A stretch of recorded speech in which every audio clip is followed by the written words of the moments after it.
affected, and we've stopped them. It's the strongest we've been on the border in many, many years, probably decades. So it's been very good. Thank you very much, Chad. And FEMA Administrator Pete Gaynor. Sure. Pete, thank you very much. He's been so busy I don't even talk to him anymore. I just say, hi, Pete. I said, where's next? But you've been doing really a fantastic job, and we appreciate it. And Senator Chuck Grassley, a incredible man and a friend of mine and somebody that represents the state so well. And I almost don't have a chance when he calls, right, Joni? We almost don't have. And then on top of it, Joni Ernst calls. And between the two of them, Kim, we got a great team. You get what you want, right? But we really do. We have a fantastic team. And also state and local officials and Iowans affected by this incredible storm last week. For those of you that don't know what happened, a powerful hurricane force winds pummeled Iowa like I guess you haven't really seen before, right? Has this ever happened, a thing like this? Not to this extent. Have we experienced anything even close to this? The size and the power of the winds. All Americans are united in grief and prayer for the precious life that was lost. So how many people were lost, would you say?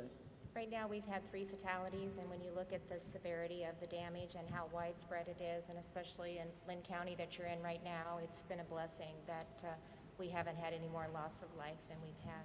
Oh, well, that's good. That's 3 is too many, but 3 that's is a lot. Too many. And people injured, I know, but but they'll be okay, right? Yeah. This took a big chunk out of your entire state, Chuck. This was a big portion.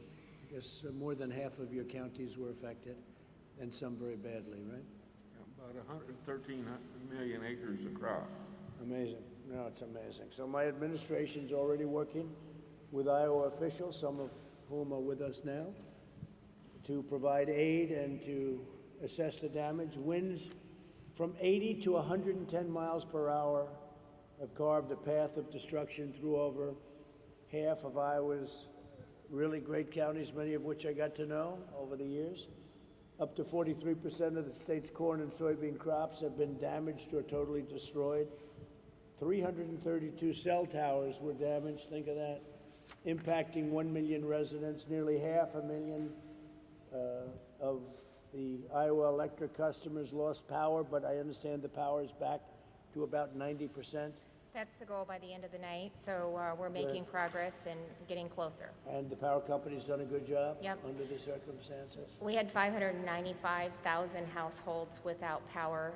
97% of Lynn County had no power from the storm. Wow. So unbelievable. So they really did a good job getting it back, right? Yep. So fast. With the That's compact fantastic. aid, mutual aid, really implementing that, we've seen a lot of collaboration take place. Fantastic. Thank them for us. And schools here in Cedar Rapids were hit very hard, and many of the schools that plan to open are now going to be delayed, not for the pandemic reason, but for an unrelated reason that nobody thought would happen. So yesterday I approved a disaster declaration for Iowa, you know that? And it was done in record time, and we're offering the full support of the federal government, so you'll take care of that. Sure. And the USDA also announced assistance for impacted farmers, just as we delivered $117 million to the Cedar Rapids Flood Mitigation Project in 2018, and that was another big one. Yeah. Cedar Rapids has had a rough couple of years when you think about it, right? But we took good care of the flooding, and just like we did that, we're going to help you recover from the storm, and we'll get it done, and we'll all get it done together. Iowans have always been resilient and strong and tough and great people. From the depths of this grave hardship, we will rebuild even stronger than before. We're going to be in fantastic shape in a very short period of time. You have a outstanding group of people representing you, and maybe if I could, Kim, you could start off and say a few words as to what's going on and how we can further help. Yeah.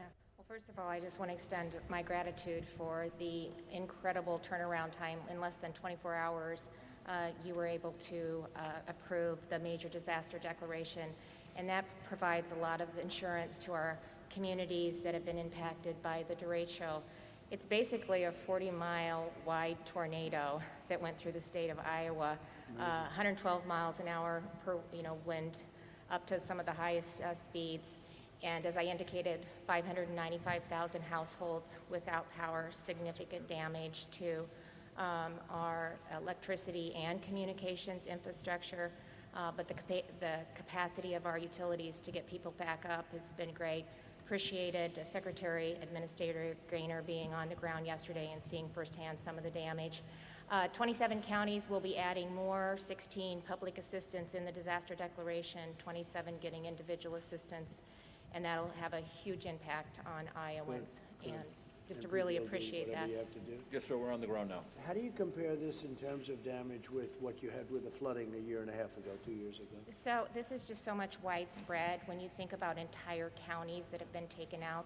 You heard the senator say, over half of our crops have been devastated. We are anticipating these early estimates, about $4 billion worth of damage. 3.7 of that is through agriculture, between the loss of crops and structures, and then. So this is even more than the floods? Oh, yeah, yes. Wow. More widespread, and we'll have additional counties that will be added. They're working on that right now. The mayors will talk about some of the Good. early estimates that they're seeing, but significant damage. But we will come back stronger and better than ever, and we've got a lot of help, and we just appreciate the quick response that we've been You able have to. your friends from the Army Corps of Engineers, nobody better. They helped you the last time. You didn't They- think you'd be back so soon, General, did you?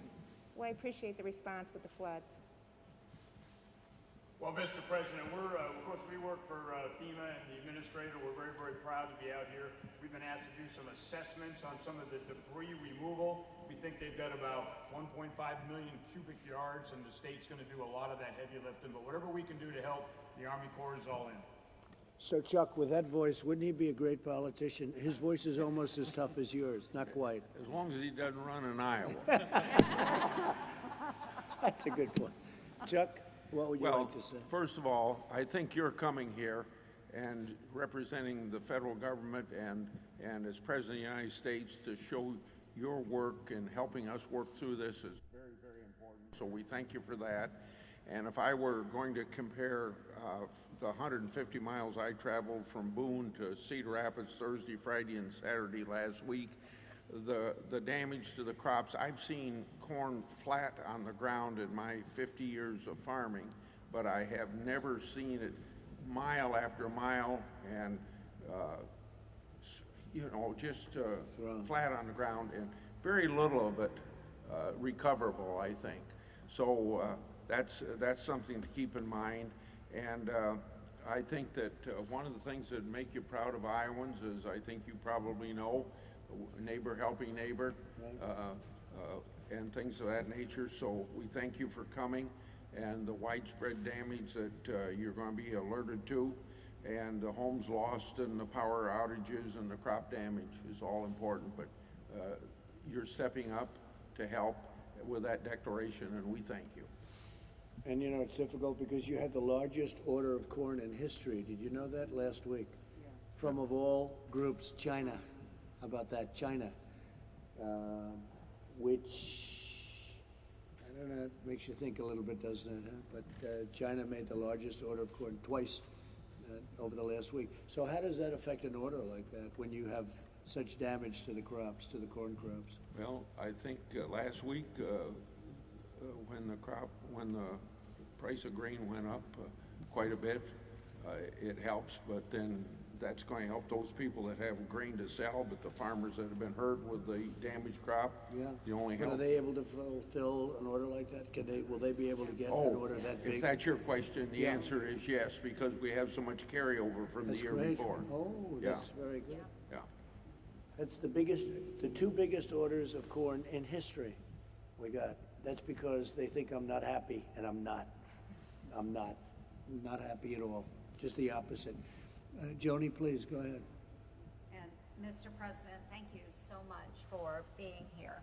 Really appreciate your time and your assistance to the folks here in Iowa. And the discussion that we had yesterday morning, I thank you for that. And I can tell that you really do care about the citizens on the ground here. One thing that would be helpful, of course, with the impact to the ag economy, the loss of so many crops, is our farmers would love to know that with these gap year waivers that the oil refineries are submitting to the EPA, that we just dispense of those. We not allow them to move forward. Some of these waivers would apply to years, 9 years ago, 8 years ago. Our farmers just really need some help this year, obviously, with the crop damage, and that would be a great step forward, is working So with I the approved the EPA on ethanol, those. and we did the whole thing with the 12-month and all of the others. Let me ask you, how is ethanol doing with the markets? It's got to be a little bit tough, right? It's very tough right now, and through COVID, we saw a decrease in driving, and so the sales of ethanol have not been up where they should be, and we've seen that all across the industry, the impact, and now after the crop damage, it just sets our farmers even But they'll be further ready back. when the market comes back. They'll be ready like never before. Yes, they will, and what we need, just help from the EPA to follow the intent of the law with the renewable All right, fuels. we'll speak to them. standard. I'll Thank speak you, to them Mr. myself. President. I'll Thank do it you. myself. Chad, please. Absolutely. Well, Mr. President, let me again commend you, as the senator did, for coming here to Cedar Rapids. I think that sends a strong signal to all Iowans, and certainly thank you for providing the disaster relief funds that you have done so quickly. Don't forget, this has been a very loving area for me. Cedar Rapids has been fantastic, and we've developed a lot of great relationships in Cedar Rapids, so I never had a doubt, really. So, I had the opportunity last week again to talk with Governor Reynolds about the devastation. And of course, FEMA has been here really since day one, and Administrator Gaynor has been here over the last 24 hours, working with the governor and all of her staff on these priorities as well. And FEMA stood up really since day one, their regional coordination center here, to make sure that that tie between FEMA and the state was absolutely critical and spot on. So it's there. You're certainly granting that major disaster declaration is a huge step forward in providing that public assistance and the mitigation assistance. So really want to thank you for all the work that you've done over the past several days to make sure that we get the resources to Iowans. we wanted to get it done fast, and we did record fast. Pete, go ahead, please. Yes, sir. Thank you. Again, thank you for approving the deck in record time. Really means a lot to the governor and her staff. We had a great tour yesterday. Went out, we saw firsthand the devastation. So aside from the level of Were you devastation, surprised? I was. I had He's not seen s- it all. This guy has seen devastation like nobody, but this is bad. Yes, sir. And so aside from the devastation, the thing that impressed me most was the spirit of Iowans helping Iowans out there. So volunteers helping volunteers with food. We just came from Operation Barbecue, that's in the back lot of the airport, serving tens of thousands of meals. The National Guard on streets, clearing streets, electrical restoration crews as far away as Nova Scotia here to help restore power. Really unbelievable.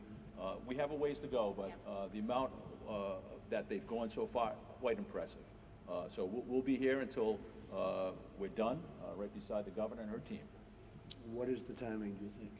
Well, it will take some time to clear debris. I think debris is going to be some of the hardest things to do. There's lots of it out there. So that does take time, but we have a plan to do it, and again, we'll be here until the job is done.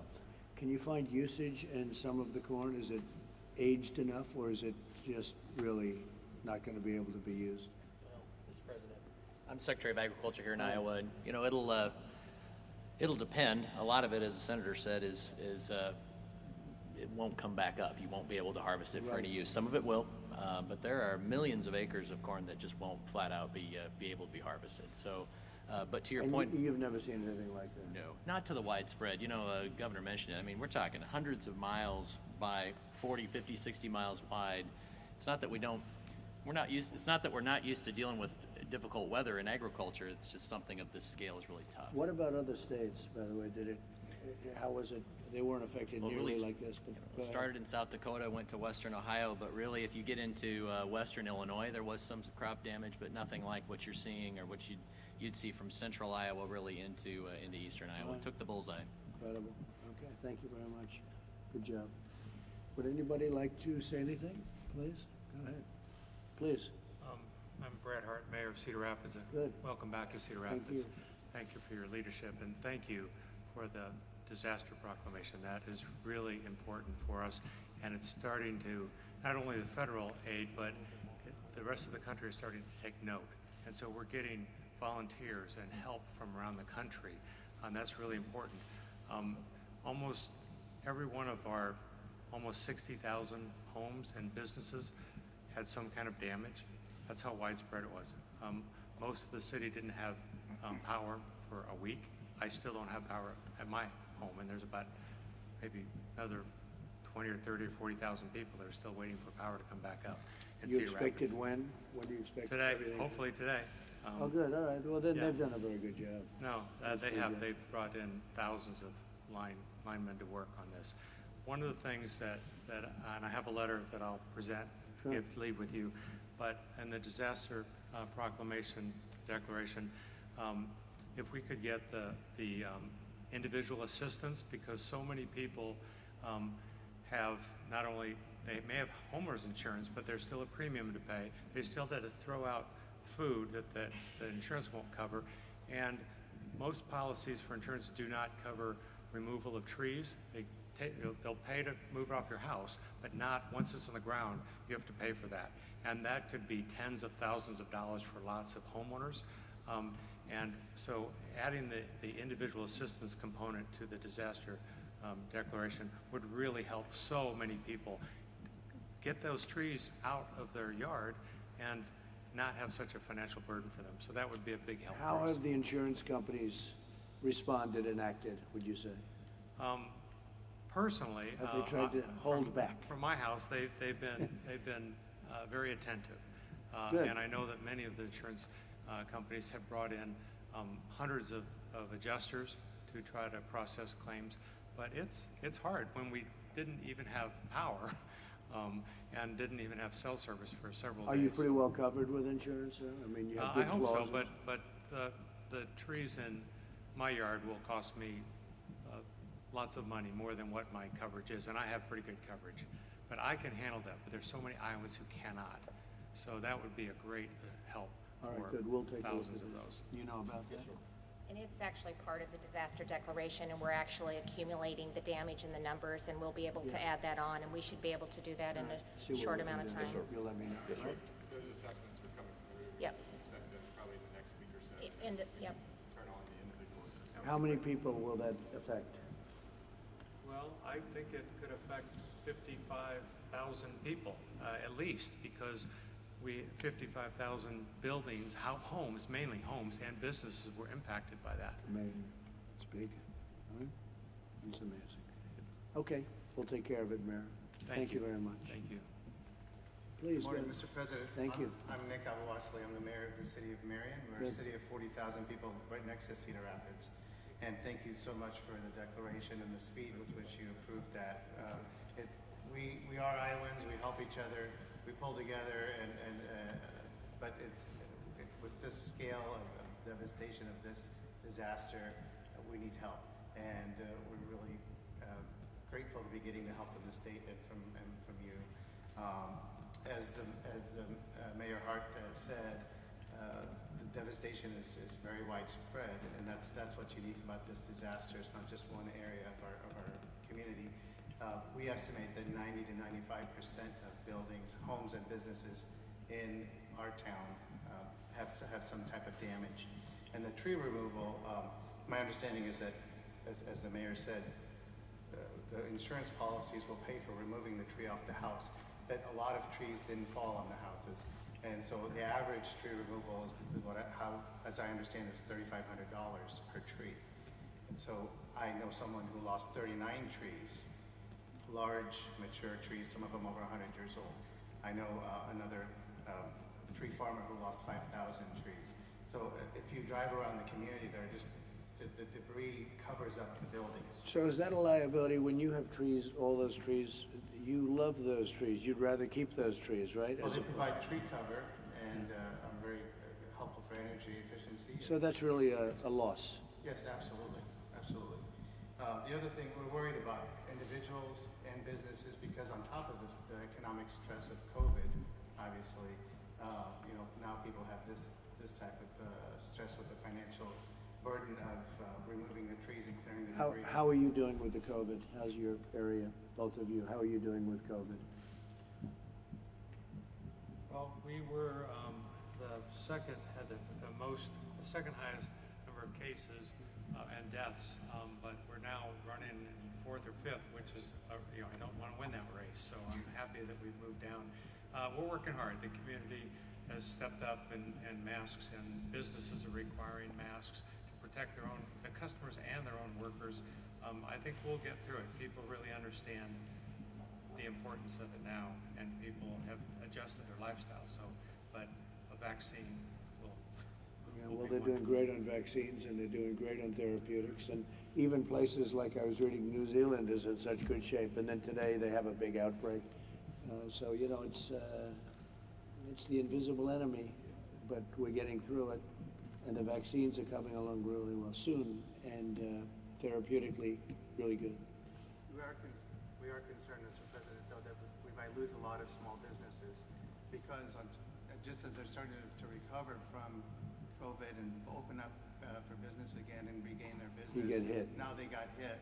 And so if there's a way to help them, maybe Okay, extend the PPP. well, we're gonna look very serious, let the individual help, okay? Let's do that, okay? It's a double whammy. Let's help. Please. State representative, and the district that I represent is in Marion and Cedar Rapids, so I've been working with these gentlemen since the disaster hit last week. I just want to touch on, a lot has already been said here about what this state needs, and thank you for your leadership in getting that presidential disaster declaration. I'm a mom myself. I have a 7 and 9-year-old, and you touched on schools and how challenging that's going to be going forward. I was just talking with my superintendent this morning.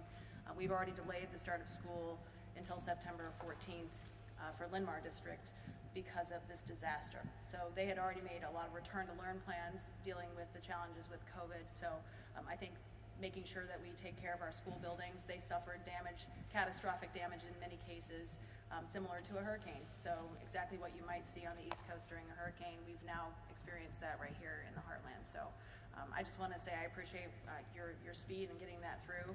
Those resources will be greatly appreciated and greatly used to help our When was the kids last time something like this happened, would you say? If Well, ever? Not I mean, this like 100 dramatic, years ago? Nothing like this. widespread. Yeah. I think Nothing like this? The scale is what is the issue here, and they've touched on it. Everybody had damage, which meant normally when we would be out jumping to another community's aid, everybody had to deal with their own community and the challenges that they were facing. And so we've seen still Iowans, they finish their own yard and they run right to their neighbor's yard, and that's just what we do. That's what we did in my neighborhood. We just got power last night, and you could have heard the cheers. So I think that makes a huge difference in people's recovery, but there are a lot of challenges ahead, and we will see those in the coming days, but appreciate your open line of communication. And Well, we'll take care of it, and you're gonna have a very fast recovery, I predict. Please, go ahead. Yeah. Mr. President, I'm Wayne Blackford. I'm a farmer and a cattle feeder right north of Marion here. And I want to thank you for coming to Cedar Rapids. But I think the big thing, we have insurance on our buildings and our farm, and we also have crop insurance, which we want to thank you for, and keeping that in place over the next several years. We really need the crop insurance. It's going to be a big help. But we're finding with our buildings, we're well insured, but we need profitability in agricultural to keep going. We need to be able to rebuild and rebuild right, not just cobble things together. But you feel good about it, I feel good about it. and you really have good insurance. Most of you seem to have very good insurance. Well, we've seen tornadoes before, and usually when we have a tornado, it hits one spot. We actually feed cattle on 11 farms, and so, yes, we've had trouble before, but never on this many places at once. So this was in a way less dangerous than a tornado, but much wider, right? But the point of a tornado is truly brutal. My wife and I were in the house, and we said, this is not a tornado, but when the siding went off the back side, we decided to go to the basement. It might have been. He said, maybe it is a tornado. Yeah, so it felt like a tornado. I don't know if it sounded like a freight train, but it was devastating. That's incredible. I never seen stuff go by the window so fast. Good job. Very good. Please. Good morning, Mr. President. Mayor Jarek Armstrong, Mayor of Clarence, which is about 35 miles east of here on Highway 30. It's a town of about 1,000 people. Small town like a lot of communities in Iowa. We just want to thank you for everything you're doing for the state of Iowa and all our small communities, because we are going to need the help. We were the hardest hit community in Cedar County. Numerous homes damaged, trees down, as the other mayor said. But you stated earlier, the resilience of Iowans really came out last week, and I can say that for a fact in my community. The people that stepped up to the plate, the farmers that brought their equipment into town, got it out from underneath of their buildings that were collapsed on top of the equipment, and brought their equipment to town to help clean up the mess so we could get power restored to town, which we got back about 4 o'clock yesterday afternoon. It really brings out the best in people, and Iowans are some of the best at that. So we lost, there was a farmer north of town that lost a barn that was in his family for 8 generations. So it is something like we've never seen before. We just appreciate all your help. Thank you.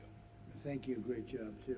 And Kaylee, let me ask you, with all that's going on in the world, is the world aware of what happened in Iowa? Because it is really something.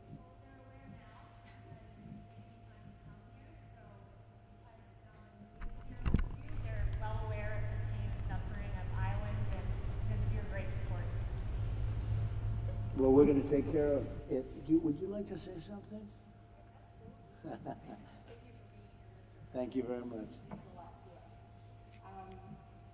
I'm the executive director at Mission of Hope here in Cedar Rapids. I've been there almost 4 years. Right. We work to help people who are homeless, nearly homeless, living in poverty. And this week, I became one of those people. Our family lost our house due to the damage from the storm. And I know we'll be able to come back. We've got good insurance, like everybody sitting here. Really, really grateful for that. Just to echo what these guys said, we have a 2.5 acre wooded lot, fully mature oak trees over 100 years old, and we lost over 100 of them. It's going to be well in excess of $250,000 just to remove trees. No kidding. Wow. So, that's incredible. That's a big part of it. That's a very big part of it. It's something that our family, was not quite prepared for. We didn't even own a chainsaw. So, I want to shift gears for a second and talk about the people that I'm blessed and lucky to serve at Mission of Hope. They're hungry today, and it's day 9 with no power in that neighborhood, and they're not just hungry for food. They're hungry for compassion from our leaders, just to know that our leaders care and are working on their behalf. They're isolated people, so they don't necessarily have good access to, right now without power, they don't have internet access, they don't have coverage of the local news of what's going on. People are trying to help them, but they're hungry to know that. They're hungry for human touch. This COVID pandemic has isolated these people, and I just went through our lines this week of people who were waiting for lunch, giving out hugs, even in spite of the pandemic. Just people are hanging on to a hug and clinging to personal words of encouragement. Their physical needs are not being met. They lost their food.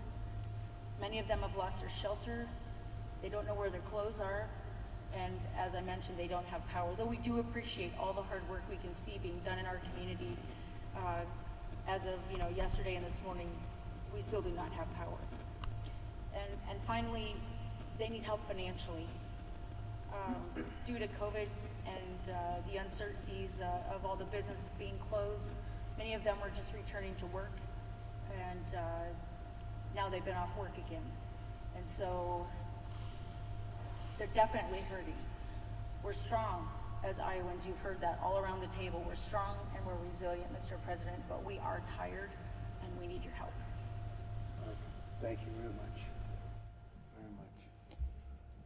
Would anybody like to ask any questions? The governor, senators, or FEMA, or Chad, any questions for them concerning this situation, which we're going to take care of very rapidly in Iowa? Anybody? Okay, it's been very well covered. Senator, thank you very much. Joni, thank you very much. I appreciate it. It's Great, we'll get it taken care of. We'll get it done very quickly. All of you will get it done. Ashley, we'll get it done very quickly. Chair, thank you. Governor, it's all done, so now we have to start working, but the papers are done. You're gonna look into the one event? Quickly, and we'll get that approved, okay? Thank you very much, everybody. Thank you very much. Appreciate it.